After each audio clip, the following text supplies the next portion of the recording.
সারা জীবন বিএনপিকে দমন পীড়ন করে হাসিনা পালানোর পর এবার পল্টি নিচ্ছেন আওয়ামী লীগের কয়েক ডজন মন্ত্রী, এমপি আর হাইব্রিড নেতা। মূলত গ্রেফতার আর শাস্তি এড়াতে তারা বিএনপিতে যোগ দেওয়ার পথ খুঁজছেন বলে জানা গেছে।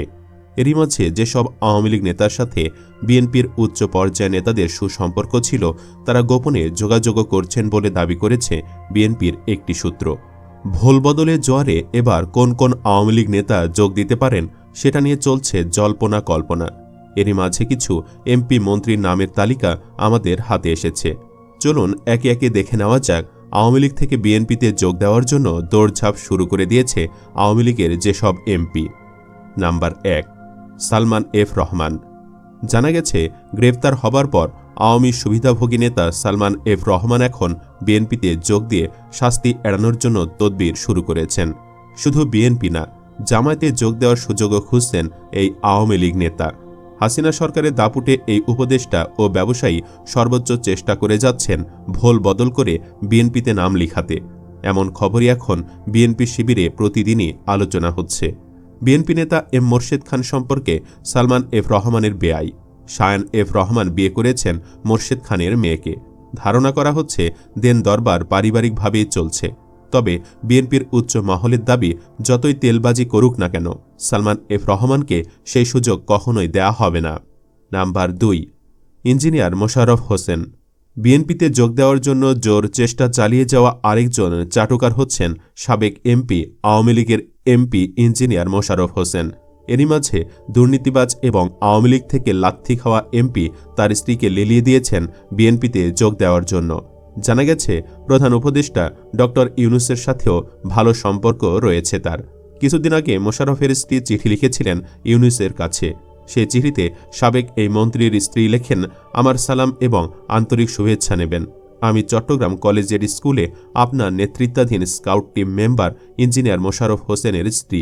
দেশের বিশেষ পরিস্থিতিতে আপনি বাংলাদেশ সরকারের দায়িত্ব গ্রহণ করেছেন। শপথ গ্রহণের পর আপনি আইনের শাসন বজায় রাখার এবং দুঃশাসনের অবসানের প্রতিশ্রুতি দিয়েছেন। কিন্তু অত্যন্ত দুঃখের বিষয় হল, রাজধানীর পল্টন থানায় 2022 সালের 7 ডিসেম্বরের ঘটনায় একটি হত্যা মামলায় আমার স্বামী ইঞ্জিনিয়ার মোশাররফ হোসেনকে অসৎ উদ্দেশ্য নিয়ে মিথ্যা মামলায় আসামি করা হলো। গত কয়েক বছর ধরে তিনি গুরুতর শারীরিক অসুস্থতায় ভুগছেন।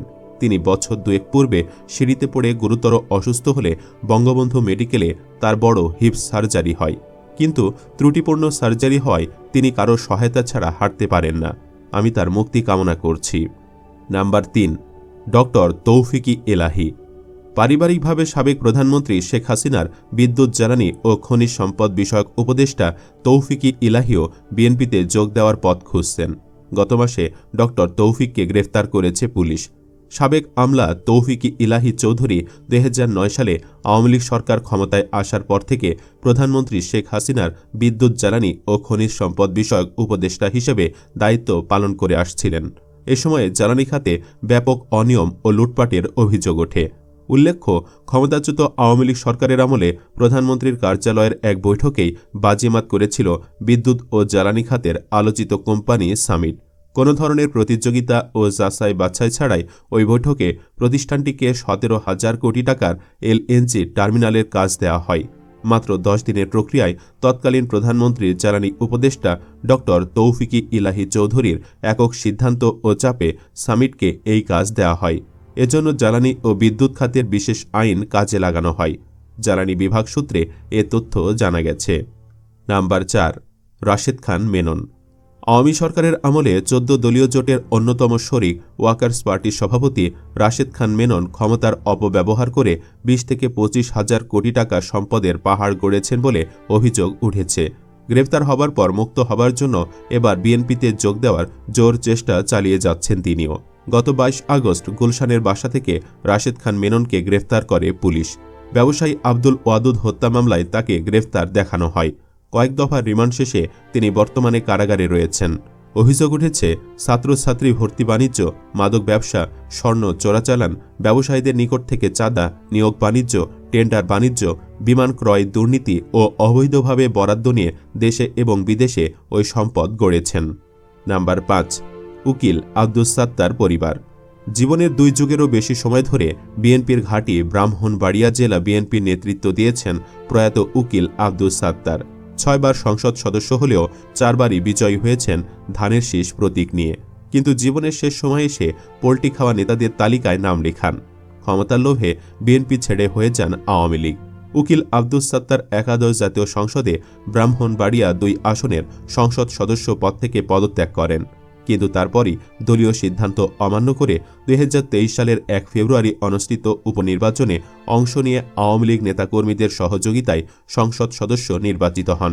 সে সময় বিএনপি থেকে তাকে বহিষ্কার করা হয়। এদিকে উপনির্বাচনে জয়ী হওয়ার 8 মাসের মধ্যেই তার মৃত্যু হয়।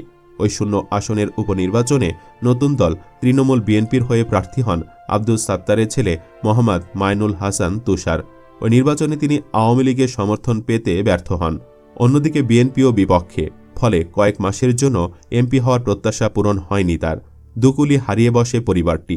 এরপর দ্বাদশ জাতীয় সংসদ নির্বাচনে তুষার আওয়ামী লীগের মনোনয়ন ফর্ম সংগ্রহ করলেও মনোনয়ন পাননি। এরই মাঝে এই পরিবারটির রাজনৈতিক ভবিষ্যৎ অনিশ্চিত হয়ে পড়েছে। সব হারিয়ে পরিণত হয়েছে হাসির খোরাকে।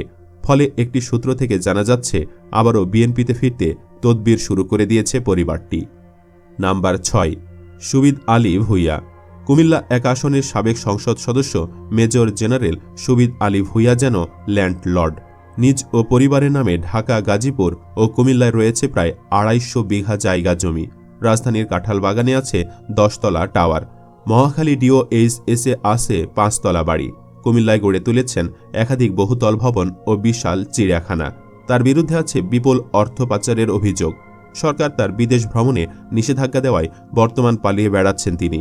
পালিয়েই এমপি বিএনপিতে যোগ দেওয়ার সমস্ত চেষ্টা চালিয়ে যাচ্ছেন। নাম্বার 7, গওহর রিজভী। 30 বছর আগে লেখা এক নিবন্ধে গওহর রিজভী 1991 সালে নির্বাচনে আওয়ামী লীগের পরাজয়ের জন্য শেখ হাসিনাকে দায়ী করেছিলেন আর প্রশংসা করেছিলেন খালেদা জিয়ার। তবে এর কিছুদিন বাদে আবারও তিনি আওয়ামী লীগের দালালে পরিণত হন। তবে হাসিনার পালানোর পর আবারও তিনি ভোল পাল্টে বিএনপিতে যোগ দিতে চাইছেন। এমন আরও অনেক আওয়ামী নেতারাই আছেন যারা বিএনপিতে যোগ দিতে চাইছেন। যেসব আওয়ামী লীগ নেতা এই ভোল বদলের চেষ্টায় এরই মাঝে লবিস্ট নিয়োগ দিয়েছেন, তাদের বেশিরভাগের সাথেই বিএনপির বড় বড় নেতাদের আত্মীয়তার সম্পর্ক রয়েছে। অনেক আওয়ামী লীগ নেতার সাথে আবার ব্যবসায়িক সম্পর্ক চলমান আছে বিএনপির বাঘা বাঘা নেতাদের। সেই সম্পর্কের বাহানাতেই শাস্তি মওকুফের পথ খুঁজছেন তারা। তবে বিএনপি থেকে এখনও কেউ কোনো সাড়া দেয়নি বলে নিশ্চিত করেছে একটি সূত্র। কেউ কেউ বলছেন, যেসব আওয়ামী লীগ নেতার সাথে বিএনপির আত্মীয়তার সম্পর্ক রয়েছে তারা নির্বাচন পর্যন্ত অপেক্ষা করতে পরামর্শ দিচ্ছেন। কেননা ছাত্র জনতার অন্তর্বর্তী সরকারের আমলে কাউকে কোনো সুযোগ সুবিধা দেওয়া সম্ভব নয় বলে মনে করছেন তারা। অন্তর্বর্তী সরকার দেশ পরিচালনা করলেও এই সরকারের কাছে বিএনপির মতামতই সর্বোচ্চ গুরুত্ব পাচ্ছে। কেননা গত 16 বছর এই দলটি নিপীড়নের শিকার হয়েছে, যে কারণে আত্মীয়তা আর ব্যবসায়িক সূত্রে যেসব আওয়ামী নেতাদের সাথে বিএনপির সম্পর্ক রয়েছে তারা এখনও আশায় বুক বেঁধে রয়েছেন কোনো না কোনো উপায়ে ছাড় পাবার জন্য। যদিও যে কোনো পর্যায়ের আওয়ামী সুবিধাভোগীদের বিষয়ে বিএনপি নেতারা এখনও কঠোর অবস্থানে রয়েছেন। দেখা যাক শেষ পর্যন্ত ভোল বদলের হাওয়ায় কে কে গা ভাসিয়ে দেয়। সুপ্রিয় দর্শক, অনেকেই মত দিয়েছেন সূর্য পশ্চিম দিক উঠলেও যেন এসব মীর জাফরদের দলে নেওয়া না হয়। তাদের দাবির সাথে আপনিও একমত কিনা কমেন্ট বক্সে ইয়েস অথবা নো লিখে জানিয়ে দিন আপনার মতামত। ভিডিও ভালো লাগলে লাইক দিন এবং শেয়ার করুন। চ্যানেলটি এখনও সাবস্ক্রাইব করে না থাকলে সাবস্ক্রাইব করুন। ধন্যবাদ।